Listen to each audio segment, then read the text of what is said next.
You know the feeling. You have lived it more times than you want to count. Someone misjudged you, twisted your words, questioned your motives, and something inside you lit up like an alarm. You had to fix it. You had to make them see. So you explained, carefully, thoroughly. You laid out your reasons, your context, your intentions. You gave them everything, and it changed nothing. They nodded, unconvinced, or they argued harder, or worse, they smiled, because now they knew exactly how much their opinion of you mattered. You walked away from that conversation smaller than you entered it, not because you were wrong, because you defended yourself to someone who had already decided, and every word you spoke was a payment into an account that would never pay you back. Here's the truth no one taught you. Every unnecessary explanation is a tax on your status, paid by you, collected by people who did nothing to earn it. 5 centuries ago, a Florentine observer of power watched men rise and fall in the most dangerous courts of Europe, and he noticed a pattern the desperate never saw. The men who constantly justified themselves were devoured. The men who let their positions speak were feared, followed, and left alone. Tonight, you learn what they knew. Stay until the end, because once you see this mechanism, you will never unsee it, in any room, for the rest of your life. Part 1. The hidden cost of explaining. Let us start with a question that sounds simple and is not.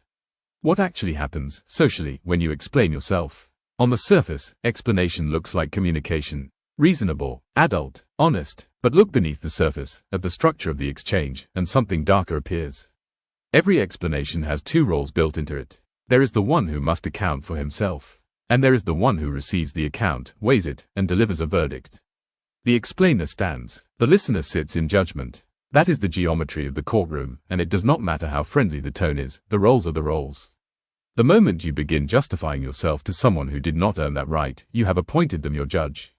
You have handed them a gavel they never asked for and often do not deserve. And here is the brutal part: people accept the promotion instantly. Give a person authority over your image, and they will exercise it. Not because they're evil, because you offered. This is the first way over-explaining lowers your status. It reverses the hierarchy in a single sentence. Before you explained, you were an equal, perhaps even the stronger presence in the room. After you explained, you are an applicant. And applicants are, by definition, beneath the people they apply to. The second cost is what we might call emotional leakage. When you rush to justify yourself, you are not only transmitting information. You are transmitting a state. Urgency, anxiety, need. The words say, "Let me clarify." The energy underneath says, "Your opinion of me has power over my peace." And human beings read energy far more fluently than they read words. They may forget your argument entirely, but they will remember, with perfect accuracy, that you needed them to accept it. That memory is what they act on later. Every leaked emotion is a coordinate, and people navigate you by your coordinates.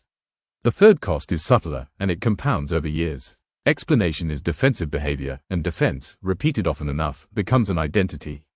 Think of the person in your life who is always clarifying, always adding context, always making sure no one took it the wrong way. What is your honest, instinctive read of that person? Not cruelty, just the quiet, animal assessment that runs beneath politeness. You sense fragility. You sense someone whose sense of self is stored outside their own body, in the opinions of others, where anyone can reach it. And whatever is stored where anyone can reach it will be handled. Poked, tested, used. Meanwhile, consider the opposite figure. The one who, when misjudged, simply looks at you with calm eyes and lets the misjudgment sit there in the air, unclaimed.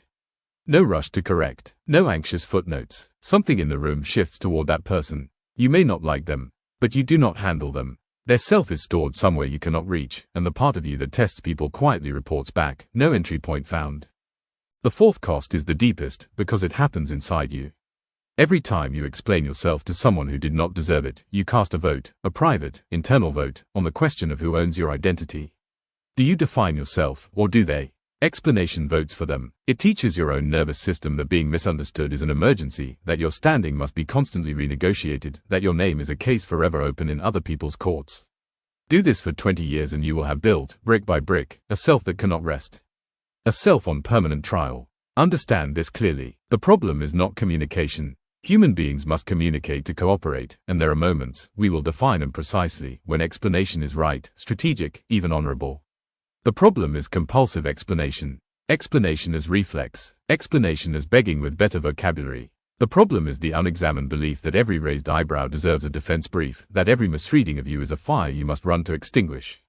It is not. Most fires burn out on their own. And the man who runs to every fire spends his life running, while the man who stays seated discovers something remarkable. Most of the fires were never real. They were tests to see if he would run.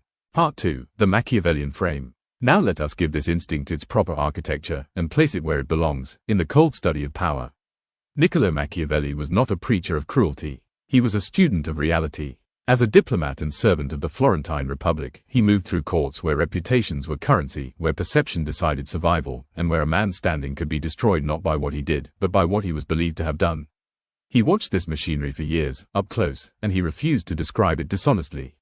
His enduring insight, woven through everything he wrote, is that the world of men runs on appearances. The many judge by what they see and hear. Only the few ever touch the truth of what a man is. And the many carry the day. Sit with that observation, because it is the key to tonight's rule. If most people judge by appearances, then your appearance of standing, your composure, your self-possession, your visible relationship to your own worth, is not vanity. It is strategy. It is the surface on which every social outcome is decided. And nothing damages that surface faster than the spectacle of you pleading to be understood. In the spirit of Machiavelli, power belongs to the one who controls four things: perception, emotion, timing, and information. Watch how the compulsive explainer surrenders all four in a single conversation. Perception first. The explainer believes he is managing perception. That is the tragedy. He thinks each clarification polishes his image. In reality, the content of his explanations is barely heard. What is perceived, loudly, is the act of explaining itself. The audience sees a man auditioning for their approval, and no audition, however brilliant, has ever made an auditioner the equal of the judges. The strategist understands that perception is shaped less by what you claim and more by what you appear to need. Appear to need nothing, and perception bends toward respect on its own. Emotion second. Every defense you mount reveals where you can be wounded. This is not poetry, it is mechanics. When an accusation makes you scramble, you have just taught everyone watching exactly which lever moves you. The provocateurs take notes, some consciously, most by instinct. In Machiavelli's world, a prince who could be baited into reaction could be steered into ruin. His enemies did not need to defeat him, only to provoke him. Nothing has changed. The person who must respond to everything can be controlled by anyone willing to supply the provocations. The person who responds only when he chooses has removed the steering wheel from the vehicle entirely. Timing third. Here is a truth about accusations and misjudgments that the anxious never learn. They are strongest in the moment they are made, and they weaken with every hour you do not feed them. An accusation answered instantly becomes a debate, and debates have momentum, spectators, and sequels. An accusation met with calm silence must survive on its own, and most cannot. They starve. The strategist does not answer on the accuser's clock. He answers when answering serves him, if it serves him at all. Timing is a possession, and the explainer gives it away every time, responding on demand like a servant answering a bell. Information fourth. Your reasons, your motives, your inner deliberations, these are privileged information. When you explain yourself compulsively, you are handing out the map of your interior to anyone who expresses doubt. Now they know how you decide, what you fear being thought of, which approvals you crave. That map will be used. Not always maliciously, but it will be used, because people navigate each other with whatever charts they hold. The one who explains nothing forces others to navigate blind. And people are cautious in waters they cannot chart. Now, the crucial refinement, because this rule, misunderstood, curdles into arrogance, and arrogance is just insecurity with better posture. Machiavelli would understand the distinction instantly. This is not a rule of contempt. It is a rule of allocation. Your explanations are a finite resource, like gold in a treasury. Some people and moments genuinely warrant them, the ally acting in good faith, the partner who asks in order to understand rather than to convict, the moments where clarity serves your mission. Then there, deliberately, and your words carry weight precisely because they are rationed.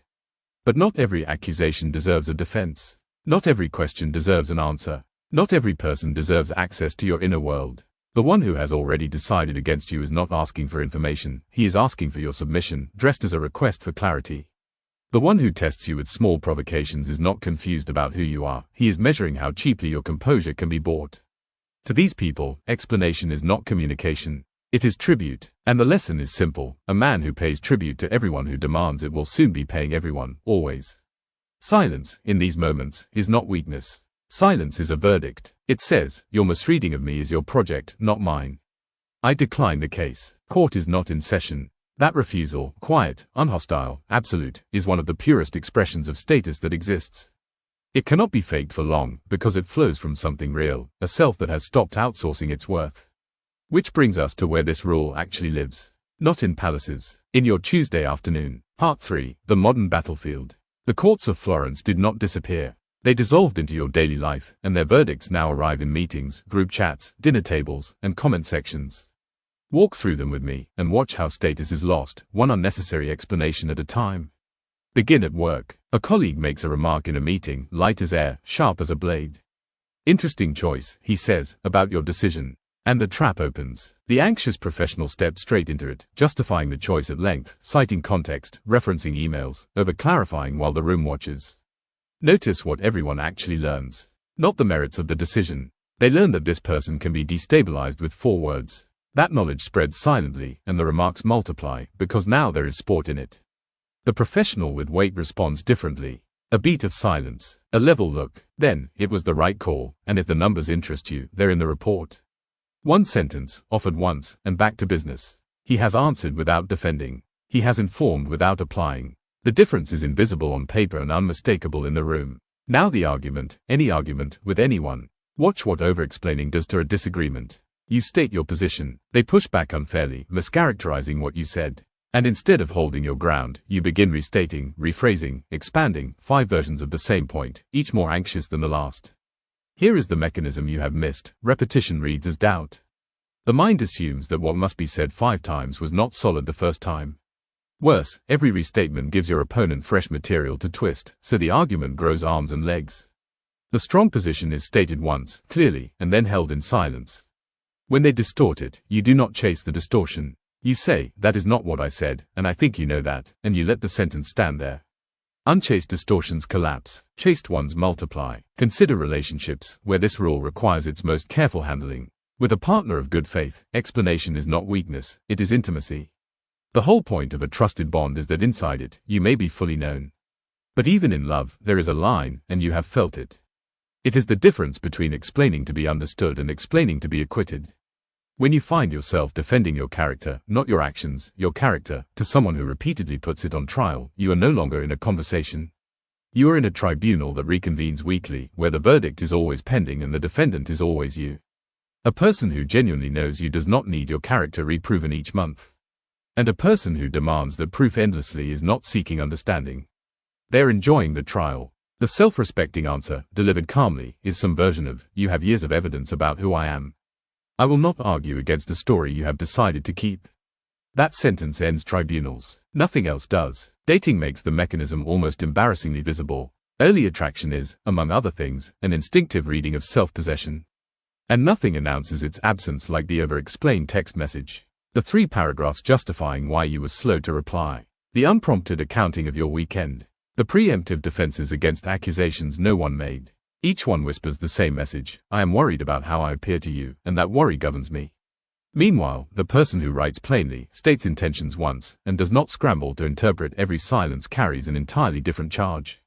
Not games, gravity, they are not withholding to manipulate. They simply are not on trial, because they never volunteered to be. The difference between mystery and anxiety is not the amount said. It is whether the speaker needs the listener's verdict. Family deserves its own dark chapter, because family courts are the oldest and their files never close. Families assign roles early, the reckless one, the sensitive one, the one who never finishes things, and decades later, at gatherings, the old case is reopened as if no new evidence had ever arrived. The trap is that you care most here, so you explain hardest here.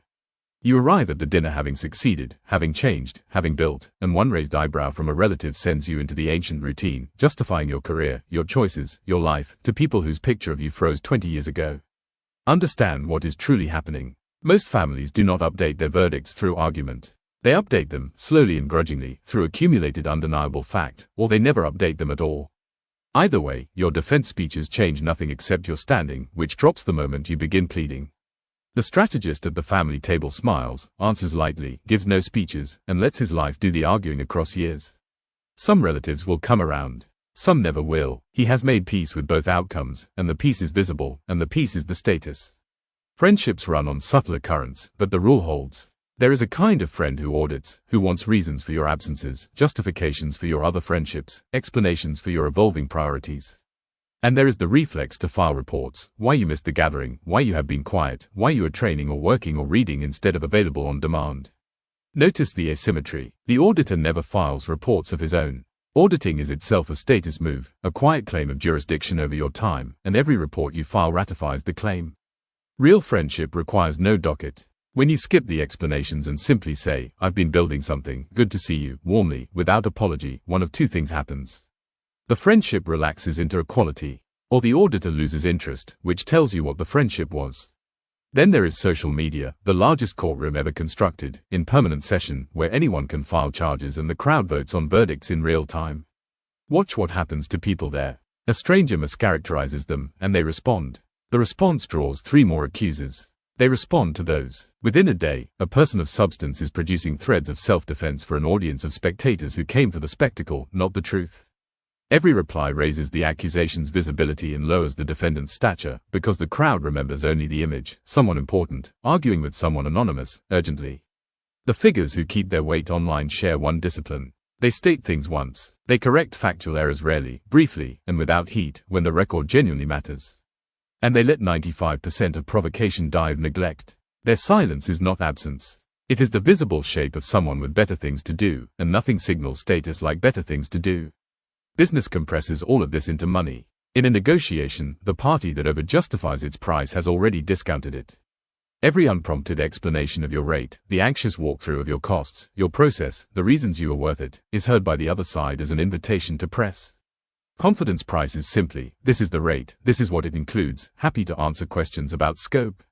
Full stop. The same holds for decisions. The leader who explains strategy to align his team is building. The leader who justifies every decision to every doubter is bleeding. People follow those who seem anchored to something the crowd cannot vote on. The moment your choices appear to require consensus approval, you are no longer leading. You are campaigning, permanently. And beneath all these arenas sits raw social status itself, the wordless ranking that human groups compute automatically in every room. You can watch it operate at any gathering. The person laughing too eagerly at jokes, agreeing too quickly, explaining their presence, their job, their choices to anyone who glances sideways, the group computes their rank without a single conscious thought. And the person who is simply present, warm but unhurried, open but unapplying, answering questions with ease and volunteering no defenses, the group computes that too. No one decides these rankings. Everyone feels them, and the single largest input, larger than wealth or title or looks, is this: does this person appear to be seeking the room's verdict, or do they appear to have already received a verdict from somewhere the room cannot touch? That somewhere is the subject of our next descent. Because to stop over-explaining, you must understand why you started.